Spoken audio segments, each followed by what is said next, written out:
नमस्कार दोस्तों, ओम नमः शिवाय। एक समय की बात है। एक छोटे से गांव में कमला नाम की एक बूढ़ी औरत रहती थी। उसकी 3 बहुएं और 3 बेटे थे। कमला बहुत धार्मिक थी और हर दिन पूजा पाठ में समय बिताती थी। वह सुबह उठकर गंगा स्नान के लिए जाती और भगवान विष्णु व माता लक्ष्मी की पूजा मन से करती थी। कार्तिक महीने में वह विशेष रूप से स्नान और पूजा करती। इस दौरान वह माखन मिश्री और तुलसी के पत्तों का भोग भगवान को चढ़ाती और फिर वह प्रसाद आड़ोस पड़ोस में बांटती थी। गांव के लोग उसकी पूजा पाठ की बहुत इज्जत करते थे। कमला का यह नियम था कि वह कार्तिक महीने के हर दिन गंगा स्नान करे और पूजा करे। कार्तिक पूर्णिमा के दिन वह विशेष रूप से गंगा स्नान के लिए जाती और भोग बनाकर भगवान को चढ़ाती। लेकिन उसकी तीनों बहुओं को यह सब बिल्कुल पसंद नहीं था। वे अक्सर उसकी आस्था का मजाक उड़ाती और प्रसाद खाने से मना कर देती। वे कहती, इसमें तुलसी के पत्ते हैं, हम यह नहीं खा सकते, यह सब दिखावा है। यह सुनकर कमला माँ बहुत ही दुखी होती, लेकिन वह चुपचाप अपनी पूजा करती रहती। दोस्तों, कमला का पति कुछ समय पहले ही गुजर चुका था, इसीलिए वह अब अकेली थी। उसके बेटे भी अपनी पत्नियों के कहने में आकर उससे दूर हो गए थे। अब वह केवल अपने पूजा पाठ में ही मन लगाती और पड़ोसियों में प्रसाद बांटती थी। लेकिन उसकी तीनों बहुओं को यह सब बहुत बुरा लगता। वे सोचती, मेरी सास को जब देखो तब पूजा पाठ में लगी रहती है, इतना धन खर्च करती है, पंडितों को बुलाती है, दान पुण्य करती है। अगर यह मर जाए तो अच्छा हो, कम से कम यह खर्चा तो बचेगा। कमला ने अपने तीनों बेटों को बड़े प्यार से पाला था। उसने और उसके पति ने मिलकर उनकी परवरिश बड़े ही अच्छी तरह से की थी। लेकिन अब जब उसे अपने बेटों की सबसे ज़्यादा ज़रूरत थी, तब वे उससे मुंह मोड़ रहे थे। कमला दिन रात भगवान से प्रार्थना करती और अपने बच्चों के लिए आंसू बहाती।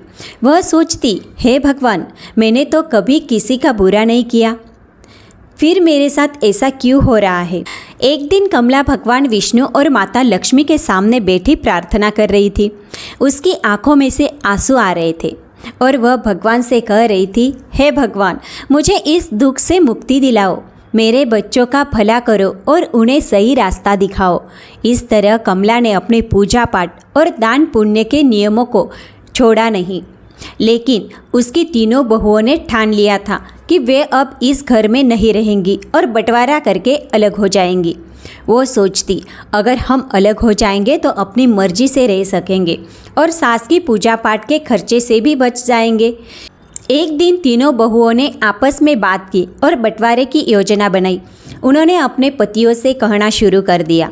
छोटी बहू ने अपने पति से कहा, देखिए जी, बड़े भैया के बच्चे बड़े हो रहे हैं और हमारे बच्चे छोटे हैं। हमें अभी बहुत मेहनत करनी है, उन्हें पढ़ाना है। अगर हम अलग हो जाएंगे तो अपने बच्चों की अच्छी तरह से देखभाल कर पाएंगे। सास का खर्चा बहुत ज़्यादा है, हर समय पूजा पाठ में लगी रहती है और बहुत पैसा खर्च करती है। मझली बहू ने भी अपने पति को समझाया, देखिए, अब बंटवारा हो जाना चाहिए, हम अपनी मर्जी से रहेंगे। क्या खर्चा करना है क्या नहीं, यह हम खुद तय कर लेंगे। सास के नखरे और खर्चे अब बर्दाश्त नहीं होते। हमें अलग रहकर अपने बच्चों का ध्यान रखना है। बड़ी बहू ने भी अपने पति से यही बात कही। बच्चे बड़े हो रहे हैं, कल उनकी शादी ब्याह करनी है। पैसे कमाते रहेंगे और सास का खर्चा करते रहेंगे तो कैसे चलेगा। हमारे बच्चों का भविष्य सुरक्षित करना है तो हमें अलग होना ही पड़ेगा। तीनों बहुओं ने अपने अपने पतियों को समझा बुझाकर उनके मन में बंटवारे की बात डाल दी। अब तीनों भाई बंटवारे के लिए तैयार हो गए। गांव के पंचों को बुलाया गया और घर का बंटवारा करने की बात हुई। तीनों बहुएं भी बंटवारे में हिस्सा लेने के लिए तैयार हो गई। गांव के पंचों ने घर का 4 हिस्सों में बंटवारा किया, 3 बेटों के लिए और 1 हिस्सा कमला माँ के लिए। घर का सारा सामान भी 4 हिस्सों में बांट दिया गया। कमला को कम हिस्सा दिया क्योंकि वह अकेली थी और उसे ज़्यादा ज़रूरत भी नहीं थी। पंचों ने कहा, जो भी बुढ़िया माँ को अपने हिस्से में रखेगा वह उसका भी ख्याल रखेगा। छोटी बहू ने साफ मना कर दिया, मैं बुढ़िया माँ को अपने हिस्से में नहीं रख सकती, उनका खर्चा बहुत ज़्यादा है, पूजा पाठ में बहुत खर्चा होता है, हमें अपने बच्चों का ध्यान रखना है। मझली बहू ने भी मना कर दिया, मैं भी बुढ़िया माँ को अपने हिस्से में नहीं रख सकती। वह हमें भी कभी पसंद नहीं करती थी। वह हमें कभी पसंद नहीं करती थी और अब हमें उनकी कोई ज़रूरत नहीं है। बड़ी बहू ने भी वही जवाब दिया, मैं भी बुढ़िया माँ को अपने हिस्से में नहीं रख सकती। हमारे बच्चों का भविष्य सुरक्षित करना है और उसके लिए हमें बंटवारा करना ही होगा। बुढ़िया माँ अब अकेली रह गई। पंचों ने अपना फैसला सुनाया और चले गए। तीनों बहुओं ने अपना अपना सामान अपने हिस्से में रख लिया। कमला माँ के हिस्से में जो झोपड़ी थी वह उसमें रहने लगी। अब वह अकेली थी और अपने बेटों से निराश होकर भगवान से प्रार्थना करती रहती थी। अब कमला अपने हिस्से की छोटी सी झोपड़ी में रहने लगी। वह रोज़ सुबह जल्दी उठकर गंगा स्नान करती और भगवान विष्णु व माता लक्ष्मी की पूजा करती। वो पहले की तरह ही भोग बनाकर भगवान को चढ़ाती और फिर पड़ोसियों में प्रसाद बांटती। लेकिन अब वह बहुत अकेली हो गई थी। उसके तीनों बेटे ने उसे मुंह मोड़ लिया था और उसकी बहुओं ने उसे घर से बाहर निकाल दिया था। वह रोज़ भगवान से प्रार्थना करती, हे ईश्वर, मुझे इस दुख से छुटकारा दिलाओ, मेरे बच्चों का भला करो और उन्हें सही रास्ता दिखाओ। कमला माँ के पास जो थोड़ा बहुत आटा, दाल और चावल था वह उसी से काम चलाती। वह सोचती, अब मुझे अपनी ज़िंदगी इसी तरह गुजारनी होगी। मेरे बच्चों ने मुझे छोड़ दिया है, लेकिन मैं भगवान की भक्ति नहीं छोड़ सकती। उसकी भक्ति में कोई कमी नहीं आई। वह हर रोज़ तुलसी के पत्तों से भगवान का पूजन करती और पड़ोस में प्रसाद बांटती। एक दिन जब कमला अपनी झोपड़ी में बैठी रो रही थी, तभी एक युवक आया। उसने दरवाज़ा खटखटाया। कमला ने दरवाज़ा खोला और देखा कि एक 19 से 20 वर्ष का स्वस्थ युवक खड़ा था। उसके चेहरे पर तेज झलक रहा था। उसने कहा, अम्मा, आप मुझे पहचानती नहीं, लेकिन मैं आपके मायके से आया हूँ। मेरा नाम गोपाल है। मेरे पिताजी ने मुझे आपकी मदद करने के लिए भेजा है। कमला ने आश्चर्य से पूछा, गोपाल, तुम मेरे मायके से हो? मैंने तो तुम्हें कभी नहीं देखा। गोपाल ने मुस्कुराते हुए कहा, हाँ अम्मा, मैं आपके भाई का पोता हूँ। हमें खबर मिली कि आपके बेटों ने आपको घर से निकाल दिया है, इसीलिए मेरे पिताजी ने मुझे आपकी मदद के लिए भेजा है। कमला की आंखों में आंसू आ गए। उसने गोपाल को अंदर बुलाया और बैठने के लिए कहा। उसे पानी का गिलास और थोड़ा सा गुड़ दिया। गोपाल ने पानी पिया और गुड़ खाया। फिर उसने अपनी थैली से कुछ खाने का सामान और कपड़े और दवाइयाँ निकाली। उसने कहा, अम्मा, यह सब सामान मैंने आपके लिए लाया है। आप भूखी मत रहना, हम रोज़ आपको खाना भिजवाएंगे। कमला माँ ने गोपाल को आशीर्वाद दिया और कहा, बेटा, तुम्हारा बहुत बहुत धन्यवाद। तुमने मेरे लिए जो किया है उसके लिए मैं भगवान से तुम्हारे सुख समृद्धि की प्रार्थना करूँगी। गोपाल ने कमला माँ से विदा ली और वापस चला गया। कमला माँ ने अपने भगवान का धन्यवाद किया और सोचा, भगवान ने मेरी प्रार्थना सुन ली। अब मैं भूखी नहीं रहूँगी। अब कमला माँ को रोज़ खाना मिल जाता था। वह पहले की तरह ही भोग बनाकर भगवान को चढ़ाती और पड़ोसियों को प्रसाद बांटती। लेकिन उसकी तीनों बहुओं को यह सब देखकर बहुत जलन होती। वे सोचती, यह बुढ़िया आखिर खाना कहाँ से ला रही है? इसके पास कोई कमाने वाला भी नहीं, फिर यह इतनी तंदुरुस्त कैसे होती जा रही है? तीनों बहुएं बुढ़िया माँ की सेहत देखकर बहुत जलने लगी।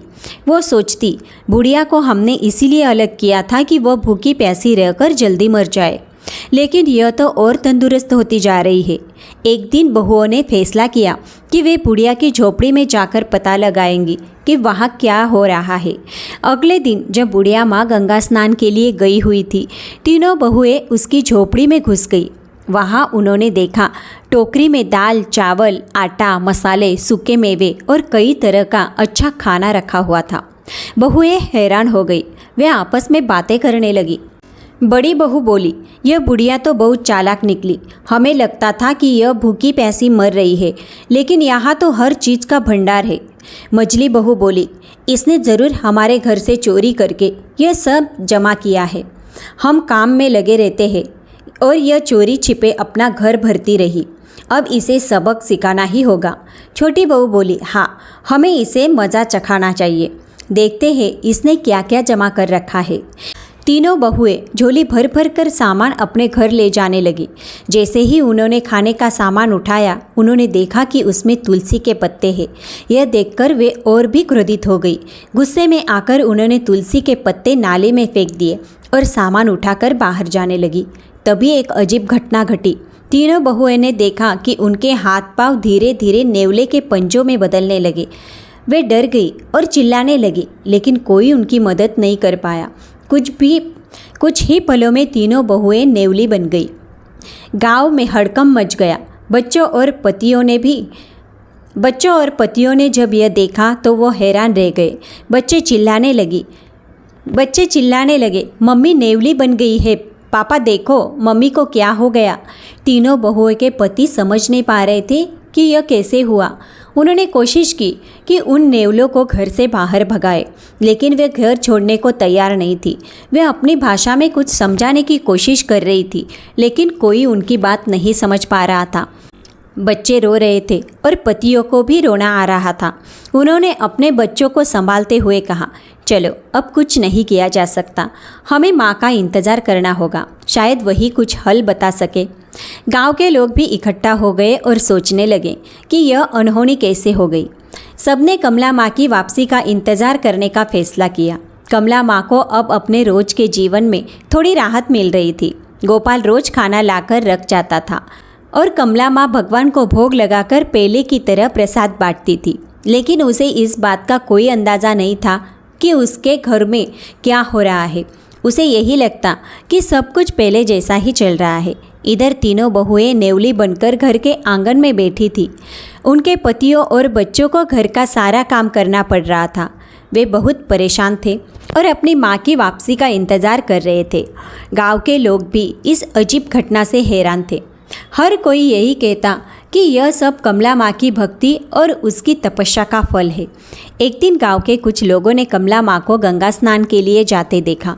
उन्होंने सोचा कि अब उसे सारी बात बतानी चाहिए।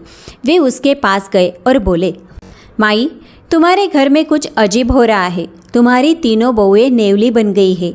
कमला माँ को यह सुनकर बहुत आश्चर्य हुआ। उसने सोचा ये कैसे संभव हो सकता है। उसने तुरंत गंगा स्नान किया और घर की ओर लौट पड़ी। उसके दिल में बहुत सारी आशंकाएं थी। उसने भगवान से प्रार्थना की, हे भगवान, मेरे घर की रक्षा करना और मेरे बच्चों को सही रास्ता दिखाना। जब कमला माँ घर पहुंची तो उसने देखा कि गांव के लोग उसके घर के सामने इकट्ठा थे। उसने पूछा, क्या हुआ, यहाँ इतनी भीड़ क्यों लगी है। गांव वालों ने उसे सारी घटना बताई। कमला माँ ने अपने बेटे को बुलाया और पूछा, यह सब कैसे हुआ, तुम लोगों ने क्या किया। बेटों ने रोते हुए अपनी माँ को सारी कहानी सुनाई। उन्होंने कहा, माँ, हमसे बहुत बड़ी गलती हो गई। हमारी पत्नियों ने तुम्हारा सामान नाली में फेंक दिया था और उसी समय वे नेवली बन गई। अब हमें नहीं पता कि उन्हें कैसे ठीक करें। कमला माँ ने अपने बेटे को दिलासा दिया और कहा, भगवान सब ठीक करेंगे, तुम लोग घबराओ मत। कमला माँ ने अपने भगवान से प्रार्थना की और उससे समाधान मांगा। उसने सोचा शायद किसी साधु बाबा के पास इसका समाधान हो सकता है। उसी समय एक साधु बाबा गांव में आए। कमला माँ ने उन्हें अपने घर बुलाया और सारा हाल बताया। साधु बाबा ने ध्यान से सारी बातें सुनी और कहा, यह सब इनके कर्मों का फल है, लेकिन चिंता मत करो, इसका उपाय भी है। बुढ़िया माँ ने पूछा, कृपया मुझे बताइए, मैं अपने बच्चों को इस हालत में नहीं देख सकती। साधु बाबा ने कहा, तुम्हें कार्तिक महीने में विशेष पूजा करनी चाहिए। तुम्हारे स्नान के पानी से तुम्हारी बहुओं को नहलाना होगा और ब्राह्मणों को भोजन करवाकर उनके झूठे भोजन को बहुओं को खिलाना होगा। इससे वे अपने असली रूप में वापस आ जाएंगी। कमला माँ ने साधु बाबा को धन्यवाद दिया और अपने बेटे को यह उपाय बताया। बेटों ने कहा, माँ, हम तुम्हारी हर बात मानेंगे, हम इस उपाय को ज़रूर पूरा करेंगे। कमला माँ ने कार्तिक महीने की विशेष पूजा की तैयारियां शुरू कर दी। उसके तीनों बेटे और गांव के लोग भी इस पूजा में मदद करने लगे। बेटों ने मिलकर पूजा का सारा सामान इकट्ठा किया और भगवान के लिए भोग बनाने की व्यवस्था की। हर सुबह कमला माँ गंगा स्नान के लिए जाती और स्नान के पानी को एकत्रित करती। उसके बाद वह भगवान विष्णु और माता लक्ष्मी की पूजा करती और फिर अपने पड़ोसियों को प्रसाद बांटती।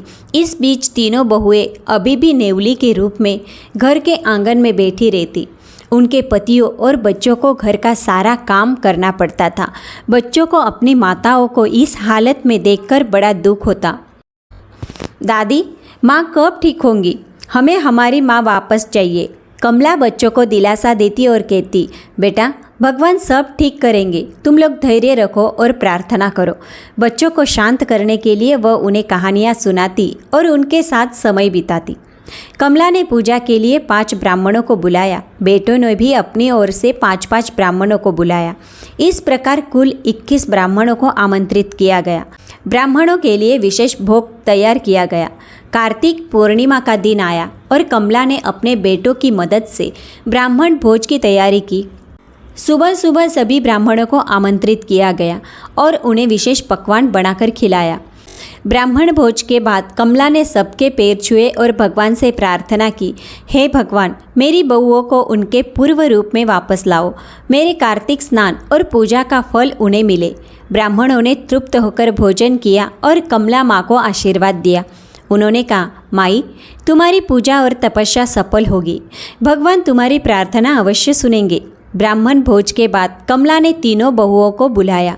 तीनों नेवली ब्राह्मणों के झूठे भोजन को बड़े प्रेम से खाने लगी। कमला माँ ने उनके ऊपर गंगाजल छिड़का और उन्हें स्नान के पानी से नहलाया। जैसे ही गंगाजल और स्नान का पानी बहुओं के ऊपर छिड़का गया, एक चमत्कार हुआ। धीरे धीरे तीनों बहुएं अपने असली रूप में वापस आने लगी। तीनों बहुएं कहने लगी, माँ हमें माफ़ कर दो, हमने तुम्हारे साथ बहुत बुरा किया, हमें हमारे कर्मों की सज़ा मिल गई है। अब हम तुम्हें कभी कोई कष्ट नहीं देंगे और हमेशा तुम्हारी सेवा करेंगे। कमला माँ ने उन्हें गले लगाया और कहा, बेटा भगवान ने तुम्हें माफ़ कर दिया है। अब तुम लोग सच्चे दिल से भगवान की भक्ति करो और अपने कर्मों को सुधारो। तीनों बहुओं ने अपनी सास से वादा किया कि वे अब हर साल कार्तिक स्नान और पूजा करेंगी और कभी भी कमला माँ का अपमान नहीं करेंगी। इस तरह पूरे परिवार ने मिलकर भगवान की पूजा की और प्रसाद बांट। तीनों बहुओं के अपने असली रूप में वापस आने के बाद घर में एक नई ऊर्जा और शांति का माहौल बन गया। कमला माँ की भक्ति और तपस्या ने पूरे परिवार को एक नया जीवन दिया। अब सभी मिलकर भगवान की पूजा करते और कार्तिक स्नान की महिमा को समझते। कमला माँ ने अपने बेटों और बहुओं को सिखाया कि भक्ति और सेवा का महत्व क्या होता है। उसने कहा, देखो बेटा, भगवान की पूजा और सेवा से हमें सच्चा सुख और शांति मिलती है। हमें हमेशा दिल से भक्ति करनी चाहिए और दूसरों की मदद करनी चाहिए। बड़ी बहू ने कहा, माँ, हम अब समझ गए हैं कि भगवान की पूजा का क्या महत्व होता है। हम हर साल कार्तिक स्नान करेंगे और भक्ति से जीवन जिएंगे। मझली बहू बोली, माँ हमें माफ़ कर दीजिए, हमने आपके साथ बहुत गलत किया। अब हम आपकी सेवा करेंगे और आपकी सारी बात मानेंगे और आपके साथ मिलकर भगवान की पूजा भी करेंगे। छोटी बहू ने भी वादा किया, माँ अब हम सब मिलकर रहेंगे और कोई भी आपको कभी तकलीफ नहीं देगा। हम हर साल कार्तिक स्नान और पूजा करेंगे। कमला माँ बहुत खुश हुई और अपने बच्चों को आशीर्वाद दिया। अब घर में सब मिलजुल कर रहने लगे। अगले साल कार्तिक पूर्णिमा के दिन पूरे परिवार ने मिलकर विशेष पूजा का आयोजन किया।